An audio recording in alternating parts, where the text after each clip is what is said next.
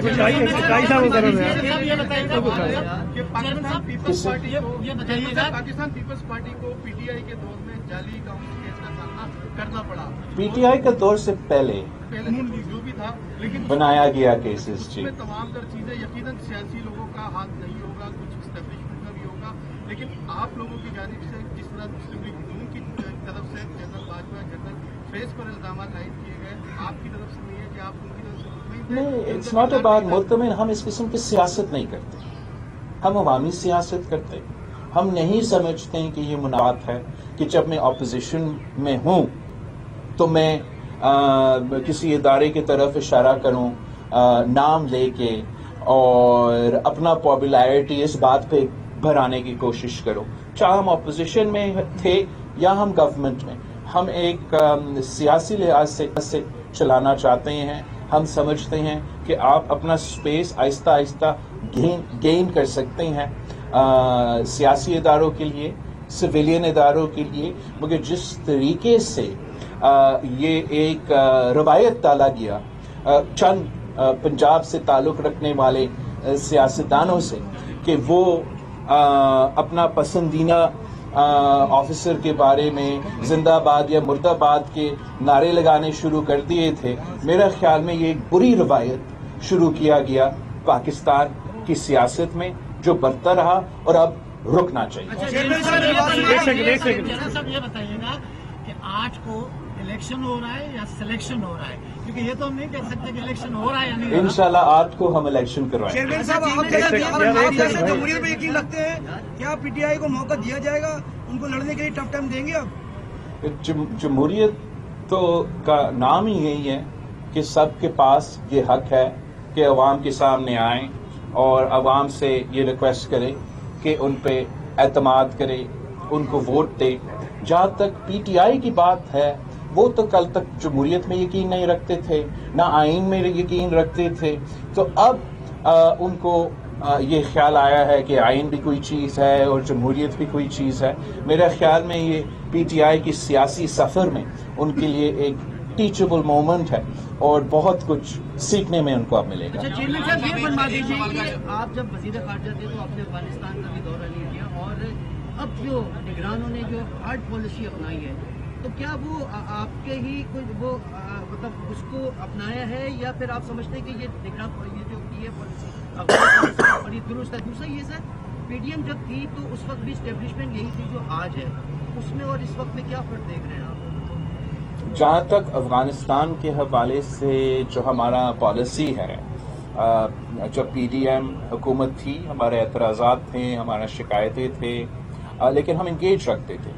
افغانستان تو میرا جو منسٹر آف اسٹیٹ ہے ربانی خر صاحبہ، وہ خود پہنچی تھی یہاں پاکستان میں. ہم نے اسلام آباد میں نہ صرف پاکستان اور افغانستان کے درمیان ایک ڈائیلاگ رکھا مگر ایک ٹرائی پارٹائی ڈائیلاگ بھی رکھا جہاں ہم چین کا وزیر خارجہ اور افغان کا وزیر خارجہ بھی ہم ساتھ تھے تاکہ ہم اس قسم کے مسائل کو ساتھ مل بیٹھ کے اس پہ تبصرہ بھی کر سکتے تھے، ایک دوسرے کے سامنے اپنے شکایتیں رکھ سکتے تھے. میرے خیال میں مزید انگیجمنٹ کا تو ضرورت ہے. جہاں تک آج کی پالیسی ہے، مجھے اس میں وہ کلیئرٹی نظر نہیں آ رہا. ہمیں میرا خیال میں افغانستان کے جب ہم بات کرتے ہیں تو سختی ہمیں طریق طالبان پاکستان کے ساتھ کرنا چاہیے، سختی ہمیں دہشت گردوں کے ساتھ کرنا چاہیے. میں جو یہ اب جو حملے کر رہے ہیں ہمارے ادارے پہ، ہمارے پولیس انسٹیٹیوشنز میں، ان کے پیچھے جانا چاہیے اور عوام میں اور دہشت گردوں کے درمیان ایک فاصلہ ہونا چاہیے، ایک ہمیں درار پیدا کرنا چاہیے.